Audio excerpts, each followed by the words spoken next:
Well, good morning, good afternoon, good evening, wherever you're out there listening to today's podcast. Now, this is a special edition of our SoundTraxx Soundbites podcast, Train Talk from Milepost 350. That's right, I'm actually at my own home right now broadcasting this, or I should say recording this. But we are proud to show you off. I wanted to take a moment and show off my layout just because I put a lot of work into it, and I think you guys will appreciate the fact that, I'm not just a Billy Mays Hayes pitchman for the SoundTraxx. I actually believe and live all this and work all and do all the work that just like I talk about. So wanted to take some time to show you around the layout and kind of show you some cool things that I've done with the layout over the years, and just want to give you a little bit of a history.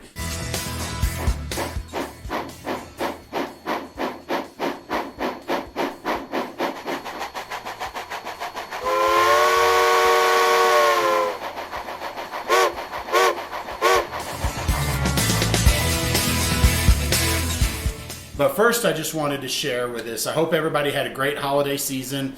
I know we're here in 2025, and we're looking forward to a nice, bright, strong year again this year. And we want to thank each and every one of our supporters out there, because without you guys, none of this would be happening.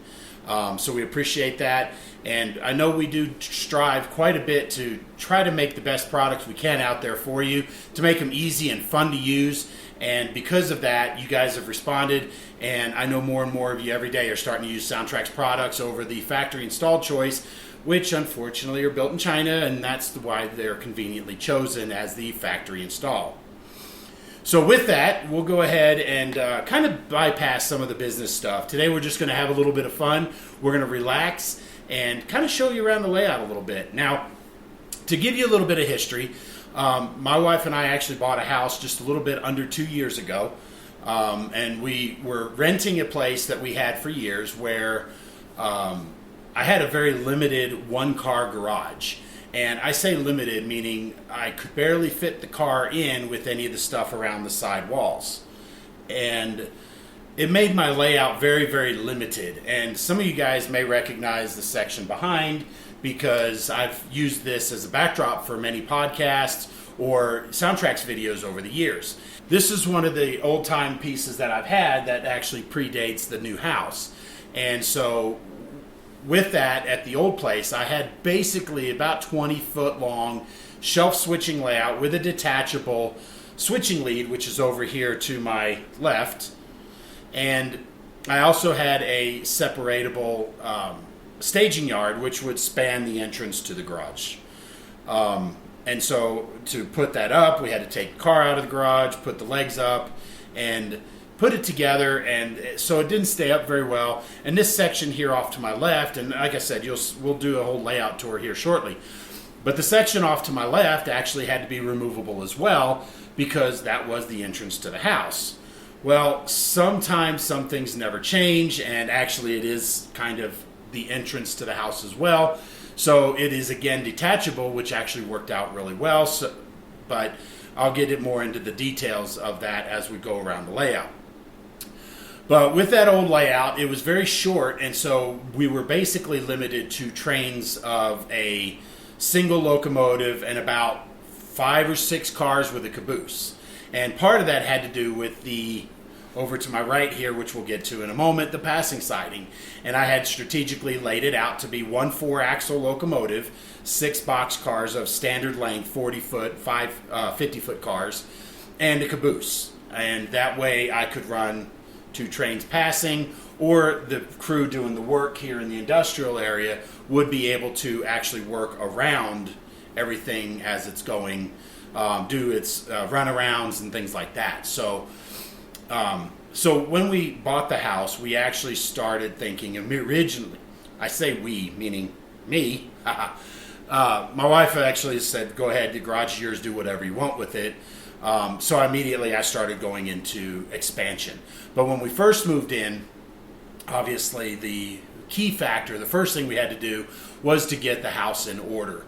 And so it was painting, it was, fixing things up and getting things where we could move in. Then once we moved in, it was settling in, unboxing everything, finding a home for it, figuring out where it's going to live, things like that. And one of the things that was a very important part of being able to move in were these shelves, aka the upper fascia for the layout. And so I built them around the garage so that I had a place to store all my trains and stuff, and then various other things up here above the layout. So it took a lot of stuff up off the floor. Things like collectibles and toys that we've collected over the years, whether it be sports collectibles or even going back to the old days of my youth when I still have some of my original Transformers, the little transforming robot toys, things like that. So I would keep all of that stuff, and this has proved invaluable. But now it's mostly train stuff and a few things here and there, some extra toiletries like paper towels. The shelf above the layout, it's actually really convenient. It's 30 inches deep, and so what that does is it provides a space for the light so that the light would shine down on the front of the layout, not over top of it. So that's one of the things that I kept in mind when I was designing the layout. So when we moved into here, this garage is actually 24 and a half feet deep and about 25 feet wide. So there's actually 4 foot on either side of the garage door, leaving plenty of room for a 2 foot wide shelf layout and still the 2 cars. And so with that, we were able to really expand the layout. Now remember, I was only 20 and a half feet long. So one of the first things I did was to set up the layout over in the corner, and I'll show you where that is in a moment, and set up the layout, put it up permanently. So this switching lead scenery block was attached to the industrial area, kind of sort of permanently over in the corner over there. And then that allowed me the ability to just come out and run trains whenever I wanted. Now, of course, moving the layout was the last priority. So some of the first things I started doing after the house was settled in was starting to put the buildings up, cleaning the track, making sure everything was aligned properly, and putting all the vehicles and getting my trains out again. And so when I did that, I realized, well, wait a minute, I've got an extra 3.5 feet. I think that's right. So maybe the garage is 24 feet deep, and I had 20 and a half, so that would be right. So I had 3.5 feet more yard to build. So I extended my yard by about 3.5 feet. So it gives me plenty of more switching space. Plus, it also gave me the ability to stage a train before it moved into the industrial area here behind me with 2 locomotives. So now it became a little bit more fun because now instead of being limited to 1, I could always do 2. And of course, how many of you have too many locomotives? Don't raise your hand. There's no such thing. But with that, I was able to start running 2 double locomotives, and so it became a little bit more fun doing the consisting, things like that I've showed you in all of our YouTube videos. But what was really fun was that now I also had basically this whole wall behind me, and that's why I'm not in the original place where the layout got moved, because I've expanded. So I built another section that was just another 30 inches because with the clearances as they had been calculated out, didn't fit 2 locomotives and the 6 cars and the caboose on the switching lead that came off of the industrial area. So I built another 30 inches on the end with some mountains, scenery, rock cut, things like that, just to kind of experiment with some scenery, but also more importantly was to give myself some expansion. Then, of course, as the time progressed, started thinking, you know what, I need to do more. So with that, started the major expansion. And this will be the new sections that you guys may not have seen. Now, if you're a regular viewer of our YouTube channels, you could go back a few years. I want to say it's about 4 or 5 years. I actually did a full layout tour then. So in this case, we're going to do it on the podcast so that way you can kind of see what I've been up to. So starting in that September area, I started gathering the wood and the materials and started building an additional 14.5 foot section that allowed me to expand the layout. So what happened was that this section and the industrial section here behind me is 14.5 feet linear. It's 14 feet from here and that, and then this section over the end. So I was able to basically rebuild a new piece that way, pull this off, put it here to where it sits behind me now, and then put that expansion section between the yard and the industrial area. So now I'm able to actually have a run. So instead of coming straight from the yard to the industrial area, I now have a little bit of a run. And the great thing was it's also changed the way operations are done. So the grain turn, for example, in a different way of trying to avoid running trains into the yard, we would come down the switching lead. Well, now, because of the run down on the other section, everything can be done one end, and it saves about 6 moves back and forth, the scissoring back and forth to make the job a little faster. So September I started that and started trying to plan out how I wanted to do everything. So worked on that through the winter, and I was pretty happy with it. So I had the newest section over, then I had the industrial area here, so it gave me something to do, and then I had the 2 switching leads, which were now removable sections because they had to go jut into the center of the garage, where unfortunately my wife parks her car. So we couldn't run operations that way all the time, but I could put up one of these and still avoid the car for the most part. So over the time, that was great. Everything was good, and I've been working on a lot of the scenery materials and things like that. So you'll see exactly how much I have actually done in a relatively short period of time. Then I had a really good friend of mine come over, and he visited somewhere. I want to say it was around April of 24. He comes over, and he sees the layout. And he tells me, he says, "Oh, you should build another industrial area over here, give you some more switching place." And I said, "Well, that's great, that's a good idea, but where am I going to store it?" Well, I found a place to store it, so I built it.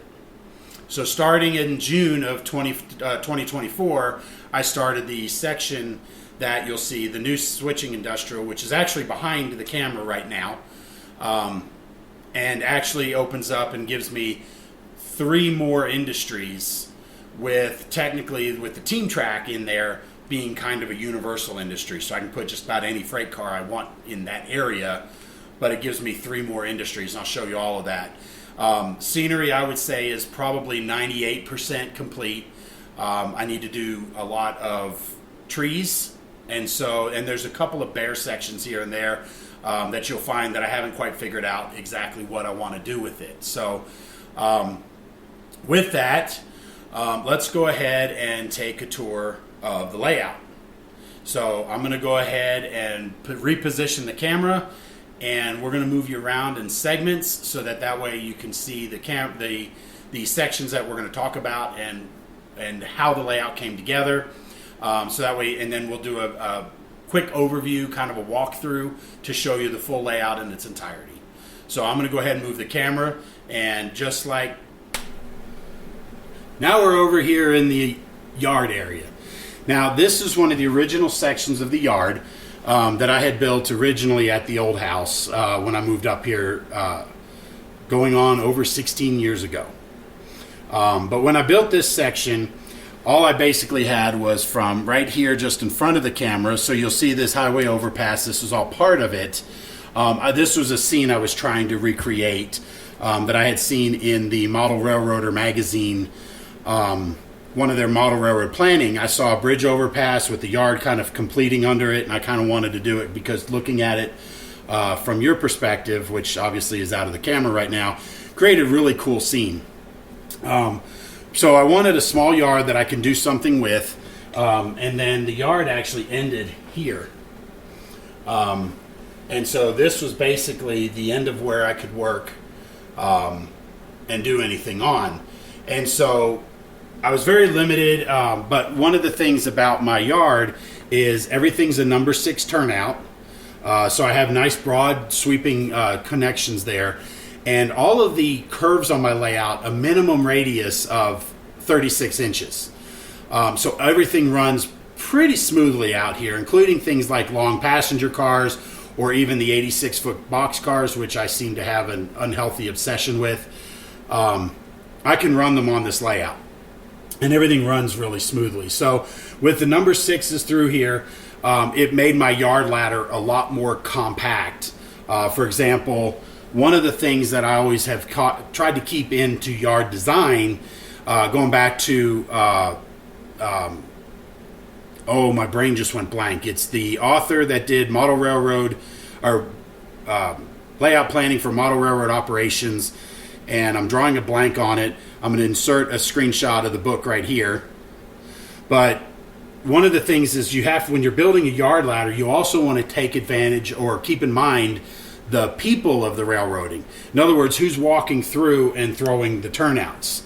And so one of the things I've done on my layout is every one of these turnouts are hand-thrown ground throws. And the reason for that is because in the real world, especially in non-CTC area, everything has to be hand-thrown. So when you're running into town and you come over here and start throwing switches, well, who threw those switches? Superman? Did he get off the train and fly over and throw all the switches and then fly back and get in the train? Or maybe the Flash? But my point is that it gives us that operation, so when we slow down, we actually can now stop in front of the turnout just like they would in the real world. Get out, throw the turnout, and align the switches for where you're going to go. But because of the compact yard design, I wasn't able to put a ground throw on everything. And so what happened was space between, for example, these two tracks right here would not have given us room for a ground throw. So what I did was a sort of compromise is so all of this under here are the Blue Point turnout motors. So they're just, rod controlled, and everything is underneath the layout. So you still have to do it manually, but instead of actually having a ground throw, you're actually going to do it here. But one of the things about the Blue Point ground throw, or the turnout machines, that I really like is that it also has the powered switch, so that every one of my frogs on the layout are powered. So again, my locomotives, when they're running, do not lose power at all.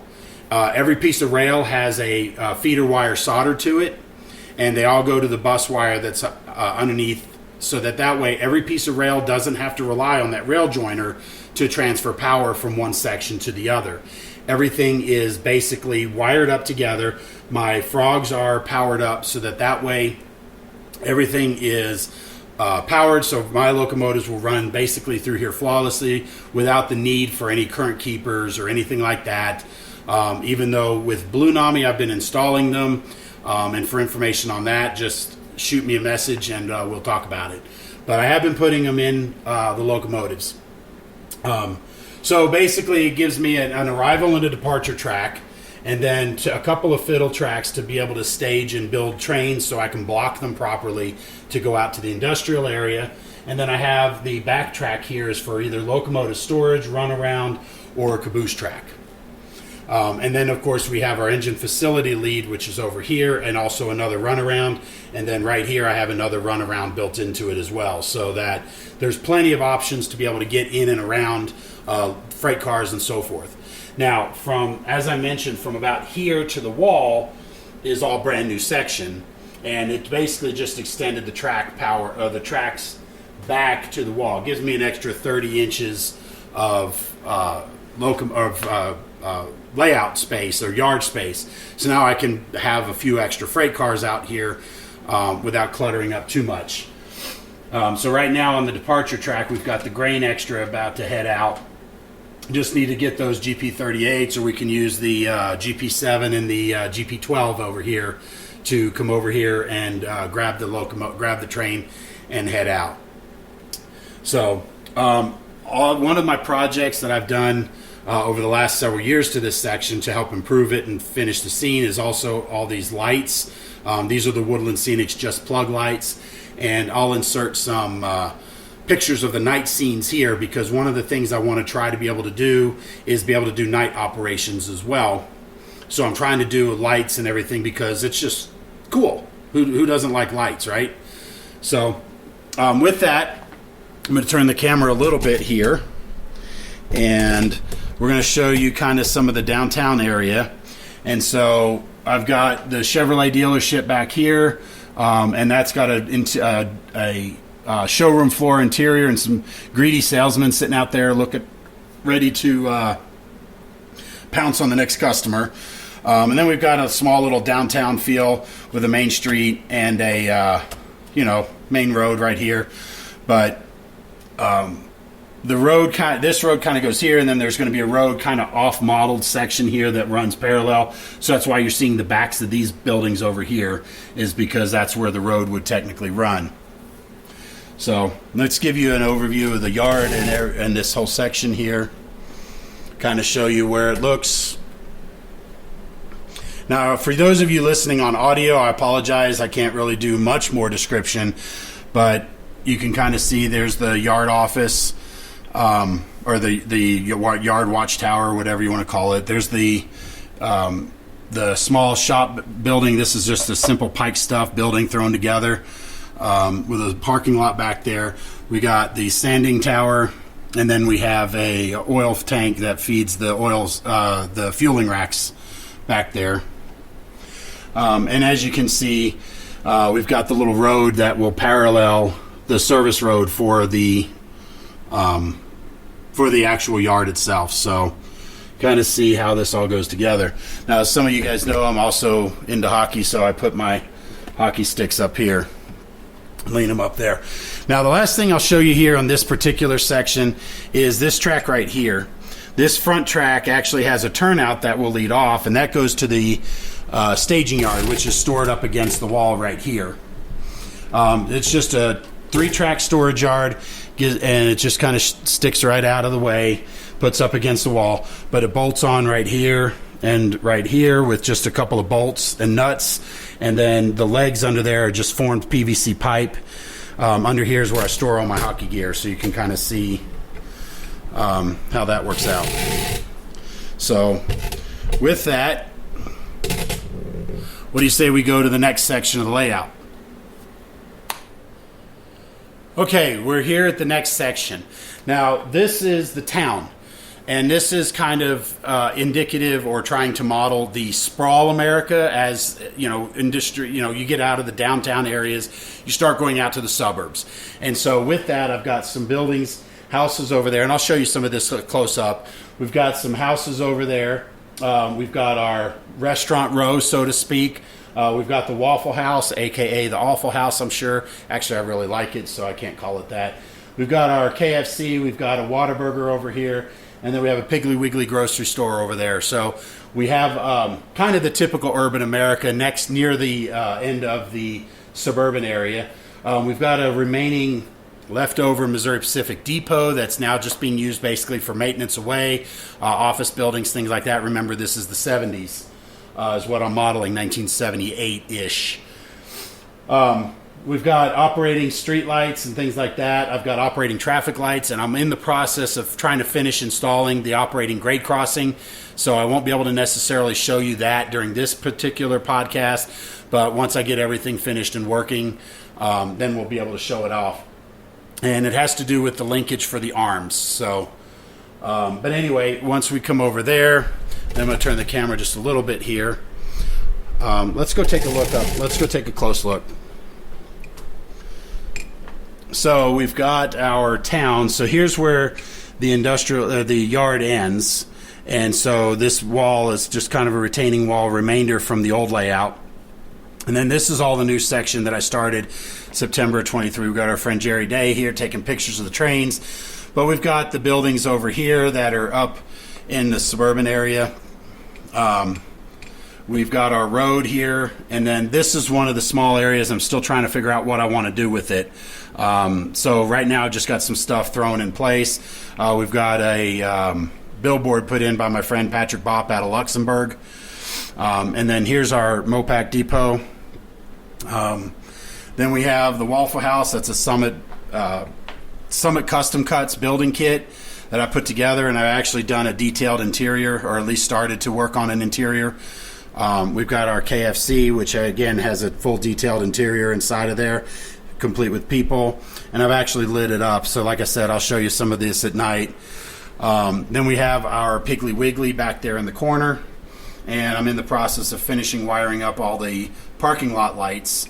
And then we have the Whataburger over here, which has a full interior, and I've actually lit this up as well, so we'll do a tour. And then here's the grade crossing gates and everything, and like I said, the issue is I need to get these wires the wires actuator arms there. Everything's mounted, I just need to do it, but I keep bending the wires out of contortion, and they break, and I now have to tear it all up and redo it again. So 3 times I'm kind of irritated by it, but hey, sometimes the best of us can't do it the first time. So we're doing parking lots. I still need to stripe this parking lot and put the drive-through window and all that stuff in here. Now over here, this is our MKT interchange. Now you're seeing some of the extra, and this is where we curve around the side. Now this is where I originally set the industrial area that was from the old house over there. This is where it was, but this is all brand new expansion since September of 23, where we added in an MKT interchange. So we've got an interchange track where we can come in and pick up cars, so forth. Over here, we've got our diamond, we've got our tower, and we have the MKT locomotive over here, just as a reminder that it is the MKT interchange. So, and the idea behind this is really just kind of give it a scenic break, so that with less industry and things like that, that we can actually run the train somewhere rather than give it train feel like it's going somewhere rather than just running from one to the other. Because in the old house with the yard right next to the industrial area, in the real world, trains are longer than that entire section. So from that perspective, it was kind of a little bit silly to run a train from the yard to the industrial area going less than a train length. But like I said, we've got our scenic break here, and we come down into this, and then now this is going to be the familiar section. So there were a few changes here. This is Belfour Plastics. This actually used to be here in this area. As you can see, the vacated space by the plastic silos over there. But what I did was I extended this track over and across and into the new section, and then replaced it with a Callahan Auto Distributing building. I've talked about this in some of my layout tours that are and things like that I've done on my personal YouTube channel. Callahan Auto, if you guys aren't familiar, is from the movie Tommy Boy. And this is actually the Tommy Boy, whatever it was, 67 Plymouth or something. Hold on, it says it right there. Yeah, 67 Plymouth GTX. That was actually in the movie. This was part of a series of cars I saw at the Walmart that were movie related. So naturally with that, I had to build a Callahan Auto. And then there's one of those 86-foot box cars that I'm obsessed with. But anyway, overall, I think this has turned out really good. Like I said, I would love to have more trees because I want to fill this whole area in over here, and then also over here. But I don't want to make it too difficult to reach back there and be able to connect and disconnect locomotives. And so one of the other things, we've got our service road right here. So I'm going to put up some fencing along the parking lot of the Walmart over here. Or I'm sorry, the Whataburger.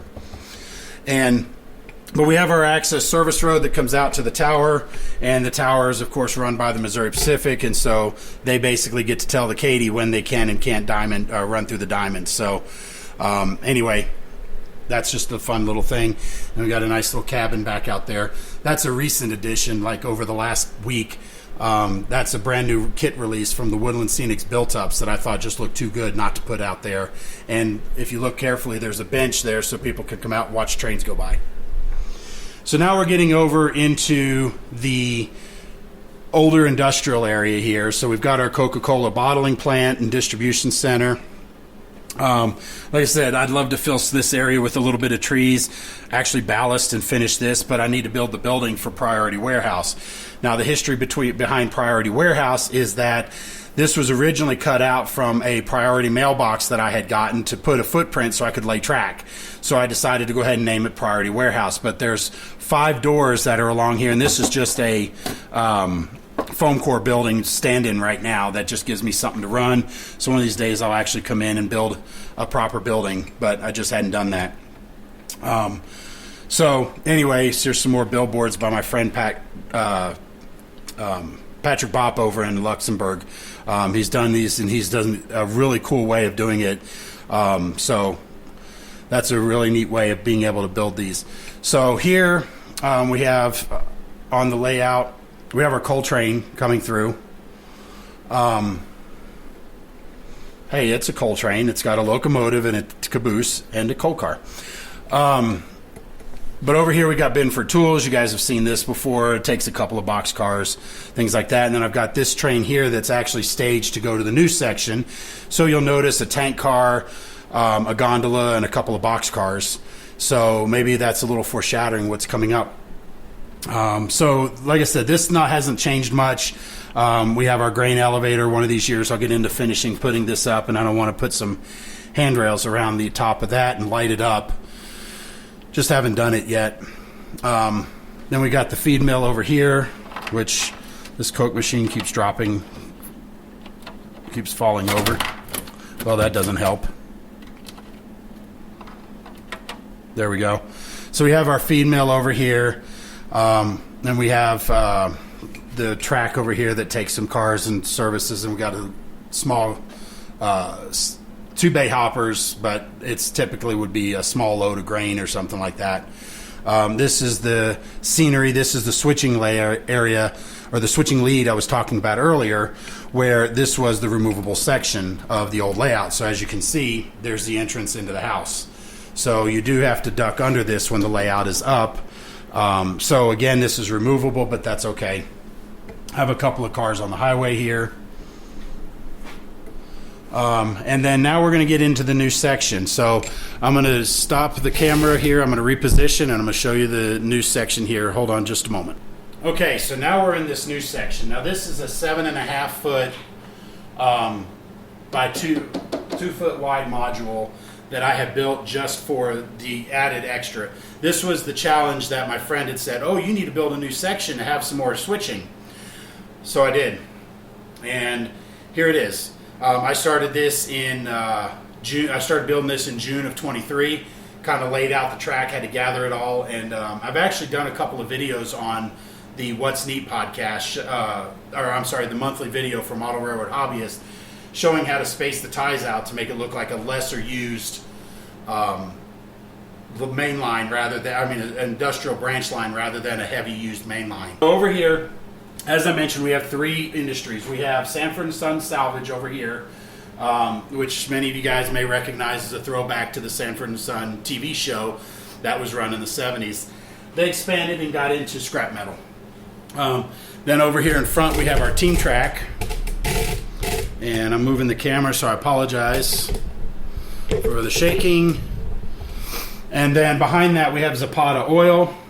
And this is an oil facility. As I mentioned in one of our recent podcasts, the building of the loading platform with the see-through grating. So these are just stock Walthers kits with the exception of the floor that I rebuilt. So the way this is laid out, there's actually a road that runs this way. And so the road comes over here. So the pull in the parking garage is behind, or the parking lot is behind the front of the building. This is actually the back of the building, but you wouldn't see the front of it facing the Team Track. And so it has the access door there on the side so somebody can get out and do whatever they need to do. But behind here is going to be the parking lot, and then there's another road that runs parallel but to the tracks behind the modeled section. That this eventually will become a lumber yard, but because they don't have a direct rail link, they're going to come into the Team Track, which will be right here. So we can put in some wood cars or lumber cars, center beams, and they'll just bring a forklift around and carry the wood around, or they'll bring a light truck and carry it over. So nice and easy. And then there's a small switching lead that goes off the end, and that's the end of the layout there. So basically, all in all, it just gives me something to kind of play with a little bit, so that way, keeps me busy. Couple of locomotives runs around, and again, the clearances on the runaround tracks here gives me, again, basically 6 cars and a caboose. Now with these longer gondolas, of course, that cuts into it a little bit. But that's where the crew has to be experienced enough to be able to run and operate on here. So next task I'm going to start working on is getting the lighting done on this section. We've got to have some lights over the team tracks, some lights on the oil facility over here, and then of course the lumber yard. Once I figure out what I'm going to do over there, we'll get lit up as well. But basically that's kind of the layout. So let's do a quick run over tour to kind of show you around the layout really quickly. So we're going to go ahead and start that now.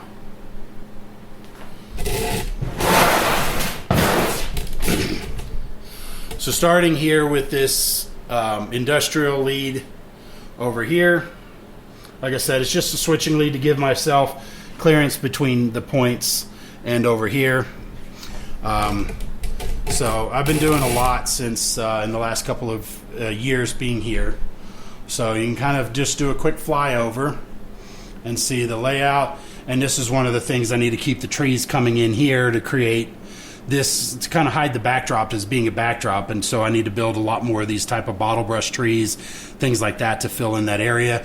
Maybe a few here, but not enough to block the access to the turnout or the joint section of rail. We have the highway overpass.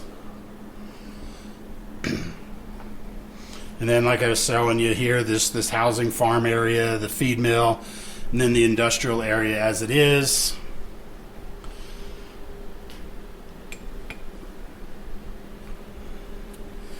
And as we come over here, like I said, the Callahan Auto, I'm actually in the process of lighting this up as well. Whoops, I almost knocked that over. So watch for some of the videos of that, but I just got done building an interior into the office here, so you can see Shirley barely in there, but I haven't lit it up yet, so hopefully that's coming through clean enough. But that, it's a full detailed interior. Then we have our plastics facility. It takes a couple of box cars and a hopper car over here. And we have our MKT interchange as we walk through. Now we're coming over to the urban sprawl, so you can see the front of the Piggly Wiggly over there. The the striping, the traffic lights. Like I said, they're not actually illuminated at the moment, but I'll turn them on here and we'll do another walkthrough and night vision. We have our street lights. We have our urban housing area over here. Oh look, guy after my own heart, smoking out some meat in the backyard there. So anyway, we keep going, and then we get into the yard area, and then we have our downtown. There's one of my first scratch builds. It's Moe's Tavern from The Simpsons, thrown in there just to try to make it a little interesting. The dealership, and like I said, the retaining wall, and then we come into the yard. So that's basically it. Now I'm going to give you one look. I'm going to go ahead and turn on the lights. And I'm going to turn on the lights, and we're going to do another walkthrough with it and night vision. So when night falls, wow, night fell quickly here. But anyway, so here's an overview of the yard. And what I also have is I have a set of color changing LED strips behind the fascia here, so it kind of gives a hue of midnight with the moonlight. Uh-oh, we got a light out. Interesting. I'll have to go fix that. Figure out what's going on. But anyway, you can kind of see the yard. Even the engine facility there, the little work shed, has a light inside of it. So coming out over here on the yard lead, you can see the Chevy dealership now fully lit up, and now you can see the showroom floor, and with the spotlights over the parking lot. And then of course we have our downtown area where you can see all the lights on the street lights.